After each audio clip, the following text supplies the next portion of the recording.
নমস্কার বন্ধুরা, moms kitchen blog থেকে সবাইকে স্বাগত। বন্ধুরা, আজ তো একটা নতুন রেসিপি নিয়ে চলে এসেছি, হলুদ চিচিঙে পোস্ত।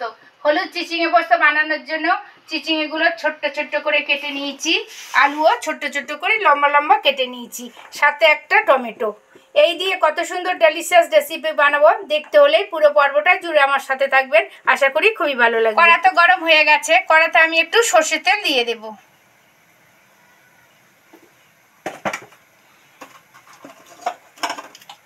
তেল গরম হয়ে এসছে, এতে একটা শুকনো লঙ্কা 2 টুকরো করে দিয়ে দিলাম, একটা তেজপাতা, সাথে একটু পাঁচফোড়ন। অনেকে পোস্ত বানালে পাঁচফোড়ন দেন না, কিন্তু আমি পাঁচফোড়ন দিয়ে বানাবো, ঠিক সেইভাবেই আপনারা বানিয়ে খাবেন, দেখবেন কত ডেলিশিয়াস লাগবে।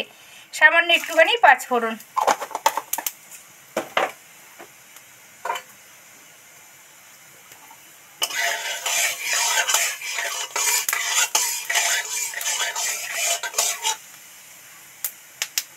পাঁচফোড়ন শুকনো লঙ্কা দারুণ একটা ফ্লেভার বেরিয়েছে, ভাজা ভাজা হয়ে গেছে। এবার সবার আগে চিচিঙেটা এর মধ্যে উঠিয়ে দেব।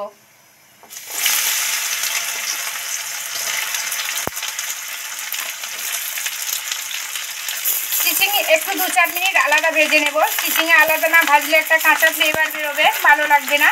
সেই জন্য সবার আগে চিচিঙিটা দিয়ে দিলাম, দিয়ে এর মধ্যে একটু নুন ছোড়া দিয়ে নেড়ে চেড়ে ভালো করে ভাজতে থাকবো। দেখছেন চিচিঙেটা ঠিক সোজাসুজি কাটিনি, একটু বাঁকা বাঁকা করে আর সরু সরু করে কেটেছি। ঠিক এইভাবে কাটবেন, তবেই সুন্দর খেতে লাগবে। একটু সামান্য নুন অ্যাড করছি।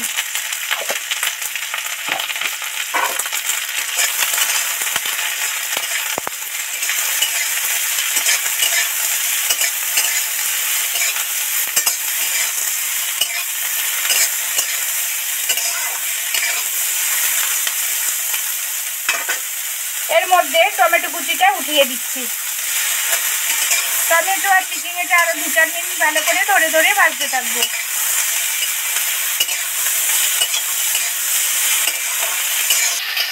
টমেটো আর চিচিঙে দারুণ একটা ফ্লেভার বেরিয়েছে। এদিকে কিন্তু হলুদ চিচিঙে পোস্ত আর ওদিকে মুসুরির ডাল, দারুণ খেতে লাগবে। সাথে শুধু একটু ভাতের সাথে আলু দিয়ে দেবেন, ওই আলু মেখে খাবেন, দেখবেন আর দুপুরবেলা কোনো মাছ মাংসের প্রয়োজন হবে না।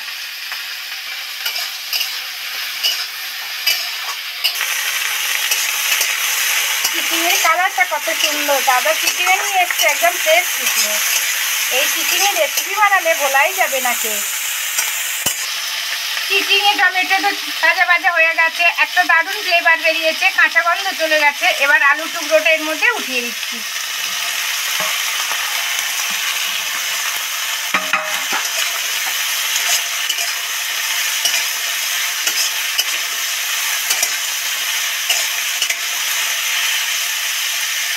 দু 4 মিনিট ঢাকা দিয়ে নিবু আঁচে ভাজতে থাকবো। 2-4 মিনিট তো একদম ঢাকা দিয়ে ভাজতে থাকছি। এবার সেই ঢাকাটা খুলে ভালো করে নেড়ে চেড়ে আর একবার মিশিয়ে দেব। মোটামুটি ভাজা ভাজা হয়েই এসছে। এবার 2টো কাঁচা লঙ্কা চিড়েও দেবো না আর 2 টুকরো করেও দেবো না, এর কাঁচা খসার ফ্লেভার বেরোবে, সেই জন্য গোটা 2টো লঙ্কা দিয়ে দিলাম।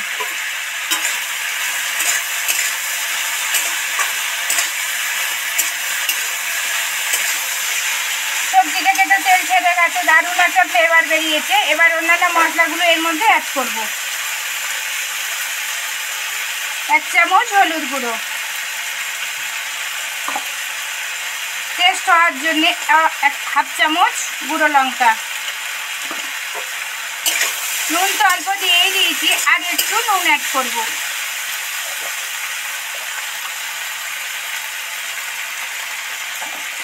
আরও 2-4 মিনিট নেড়ে চেড়ে ভালো করে মশলাটা মিশিয়ে দেব।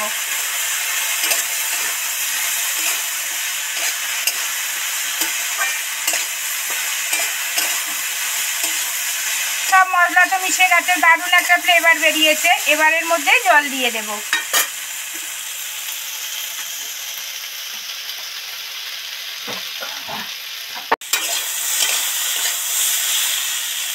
অল্প পরিমাণেই জল দেব, কারণ এমনি গ্যাসে রান্না, তারপরে হচ্ছে চিচিঙে আছে, ওতে থেকে জল বেরোবে। এবার অল্প পরিমাণেই জল দিয়ে দেব। ছোটো গ্লাসের 1 গ্লাস জল দিয়েছি, আর বেশি দেব না। এবার নিবু আঁচে 10 মিনিট বসিয়ে রাখবো।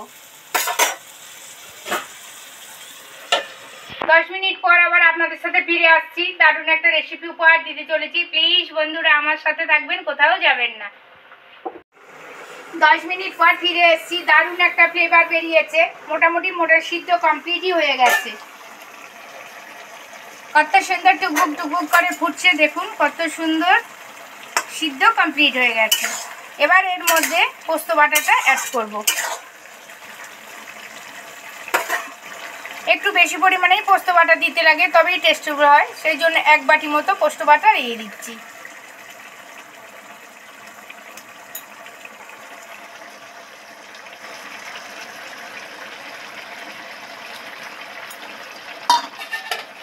পোস্তটা এবার নেড়ে চেড়ে সব মশলার সাথে, সব সবজির সাথে ভালো করে মিশিয়ে দেবো।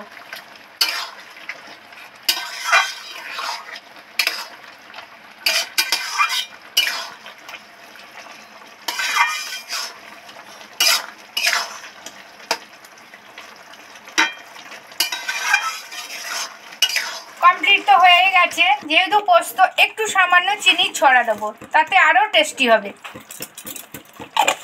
একদম চিমটিখানে চিনি দেবেন, বেশি দেবেন না। বেশি দিলে কিন্তু ডেলিশিয়াস রেসিপি বানানো হবে না। অল্প দিলেই তবে ভালো লাগবে।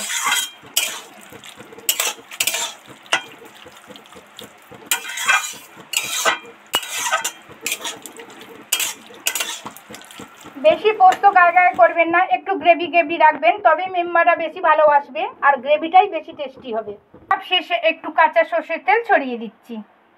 এটাই হচ্ছে এই রেসিপির আসল জিনিস।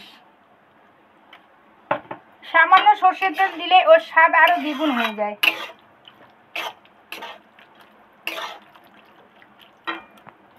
কমপ্লিট তো করেই ফেললাম। ঢাকা দিয়ে রেখে দিচ্ছি। যখনই খাবো ঢাকা খুলে তবেই সার্ভ করবো, নাহলে এই কাঁচা তেলের গন্ধটা উবে যাবে।